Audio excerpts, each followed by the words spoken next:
বাংলাদেশের সাবেক আইনমন্ত্রী হাসানুল হক ইনুকে ১০ বছরের কারাদণ্ড দিয়েছে আদালত।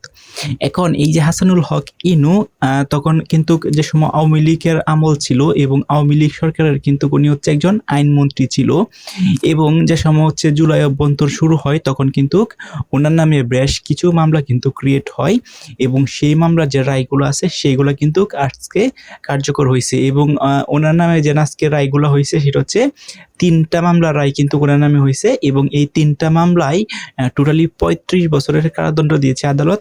সেখান থেকে ১০ বছর তাকে ভোগ করতে হবে, অর্থাৎ ৩৫ বছর ভোগ করতে হবে না, টোটাল ১০ বছর কারাদণ্ড ওনার ভোগ করতে হবে। এখন ওনার নামে যে মামলাগুলো ক্রিয়েট হয়েছে বিশেষ করে হচ্ছে যে সময় ছাত্র আন্দোলন হয়েছিল তখন ছাত্রদের উপর হচ্ছে হামলা করার জন্য এবং নানানভাবে কিন্তু উনি উস্কানিমূলক কথাবার্তার কারণে এবং অনেক ছাত্রকে হত্যা করছে, এরকম বেশ কিছু মামলা কিন্তু ওনার নামে ক্রিয়েট হয়েছে। তার মধ্যে অন্যতম ৩টা মামলা, এই ৩টা মামলার রায় কিন্তু প্রকাশ হয়েছে। এখন এই যে মামলার যে রায়গুলো প্রকাশ হয়েছে সেটা কিন্তু আসামি পক্ষ অর্থাৎ হাসানুল হক ইনুর যে আইনজীবীরা আছে তারা কিন্তু এটা মেনে নেয় না এবং এটাকে ওরা আপিল করবে। এখন দেখেন হাসানুল হক ইনু অর্থাৎ আওয়ামী লীগের আমলে কিন্তু উনি খুবই শক্তিশালী এবং পাওয়ারফুল একজন ব্যক্তি ছিল, উনি কিন্তু আইনমন্ত্রী ছিল।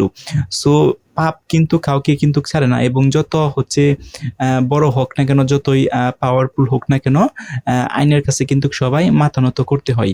সো দেখেন একটা সময় কিন্তু উনি দাপট দেখাইতো বাংলাদেশে, অর্থাৎ বাংলাদেশে কিন্তু উনি আইন প্রয়োগ করতো, অর্থাৎ আইন মেনটেন করতো, উনি আইন মন্ত্রী ছিলেন। তো আজ দেখেন সেই আইনের মামলায় ওনাকে ফেসে যাচ্ছে এবং ওনার শাস্তি হচ্ছে এবং সাজা কিন্তু ভোগ করতে পারতেছে বা ভোগ করতে হবে। অলরেডি কিন্তু উনি অনেক সাজা ভোগ করতেই আছে, কারণ শেখ হাসিনা পতনের পর থেকে কিন্তু উনি জেলখানায় আছে, অর্থাৎ শেখ হাসিনার পতন হয়েছে প্রায় ২ বছর হয়ে যাচ্ছে, সেখানে উনি কিন্তু এখন পর্যন্ত জেলখানার ভিতরেই আছে, বের হতে পারতেছে না। সো জেলখানার ভিতরে থাকলে কতটা কষ্ট একটা আসামির মতো সেটা যারা থাকে তারাই কিন্তু বুঝতে পারে বা রিয়েলাইজ করতে পারে। সো অলরেডি কিন্তু উনি সাজা ভোগ করতেছে এবং ২ দিন আবার নতুন করে যে মামলাগুলো আছে সেই মামলাগুলো যদি রায় হয় তাহলে কিন্তু আবার বেশ কিছুদিন ১০ বছর, এটা কিন্তু একটা হিউজ অফ টাইম। যদি ১০ বছর উনি হচ্ছে কারাগারে থাকে তাহলে ওনার লাইফটাই কিন্তু শেষ হয়ে যাবে এবং ১০ বছর পর দেখবেন উনি হচ্ছে খুবই উইক হয়ে যাবে। যদি বেঁচে থাকে তাহলে দেখবেন খুবই কিন্তু উইক হয়ে যাবে এবং একটা ক্রিটিক্যাল সিচুয়েশন কিন্তু তৈরি হয়ে যাবে।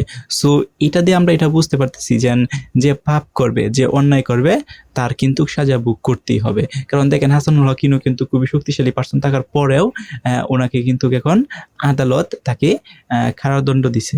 সো রাইট নাও বর্তমানেও যারা হচ্ছে খুবই পাওয়ারফুল শক্তিধর পার্সন আছে তারাও যদি কোনো অকারেন্স করে তাহলে ভবিষ্যতে কিন্তু হাসানুল হক ইনুর মতনই হবে। এটা কিন্তু মানে বাস্তব প্রমাণ হচ্ছে হাসানুল হক ইনু, ওনাকে দেখে কিন্তু সবাই শিক্ষা নিবে বা নিতে পারবে।